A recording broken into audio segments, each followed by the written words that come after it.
So, my friends, I'm starting a new series, and the new series is sutras, verses, axioms, uh, whatever you want to call them, from the Bhagavad Gita. And once again, I'm relying on my notes. And as I read these, my suggestion is that you listen with your body, with your mind, and with stillness in your heart. Mostly, I don't need to do a commentary, but if there's a need, then I will. These sutras are meant for awakening to the fundamental reality of the universe and the fundamental reality of you and me as awareness.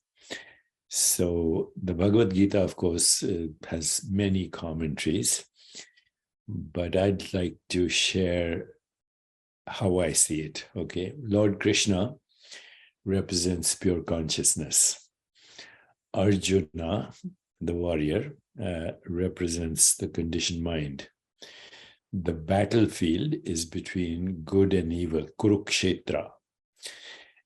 However, the so-called enemies are our own shadows. There's nothing to vanquish, only to understand that the shadow self is what we consider so-called sin, evil, and the collective shadow is our collective conditioned, fearful mind, separate mind.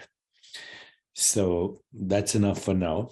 I'll start with about 10 sutras or more, and let's see how you enjoy them. Never was a time when I was not, nor you, nor will there ever be a time hereafter when we shall cease to be. Just as the soul in this body passes through childhood, youth, and old age, so does it pass into another body. The steadfast are not deluded. Those in equanimity are not deluded.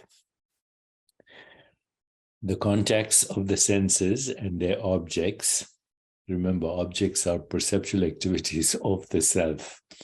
The contacts of the senses and their objects, which give rise to pleasure and pain, are transient and fleeting. Every perception is a snapshot. That's it. Otherwise, consciousness moves on. Therefore, one must experience them as such. I'll repeat that. The contacts of the senses and their objects, which give rise to pleasure and pain, are transient and fleeting. Therefore, one must experience them as such. The wise is one to whom pleasure and pain are alike. Transient, fleeting contacts of the senses with the objects of perception. The objects don't exist. They're modes of knowing and activity and perception in awareness. The wise in whom pleasure and pain are alike, transient, fleeting contacts of the senses with the objects of perception, those are the wise. Such a wise one, is not tormented by the poles of opposite experiences and becomes fit for enlightenment. Equanimity. The unreal has no existence, and the real never ceases to be. The reality of both has been perceived by the seers of truth.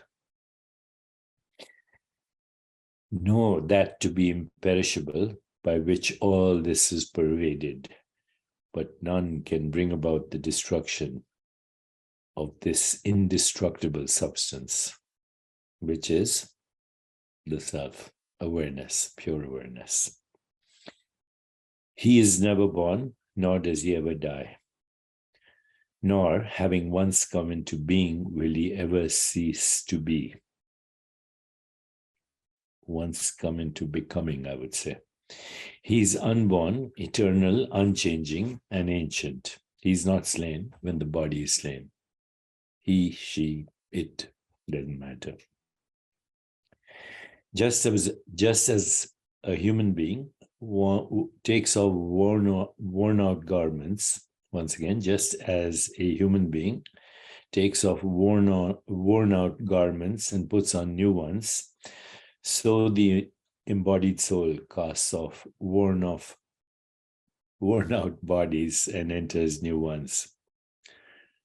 To be repeated, just as the human takes off worn out garments and puts on new ones, so too the embodied soul casts off worn out bodies and enters new ones. Weapons cannot shatter it. We're talking about the soul awareness. Weapons cannot shatter it, fire cannot burn it, water cannot wet it, and wind cannot make it dry. Ancient and unborn, this soul is eternal, all-pervading, unchanging, and immovable. It is unmanifest and beyond thought. And last one for today. Death is certain of that which is born. Birth is certain of that which dies. Lament not over that which is inevitable. The self is beyond both birth and death. Okay, my friends, so much for today. And let me know if this is useful. If it is, then I'll continue. Otherwise, I'll just do it by myself.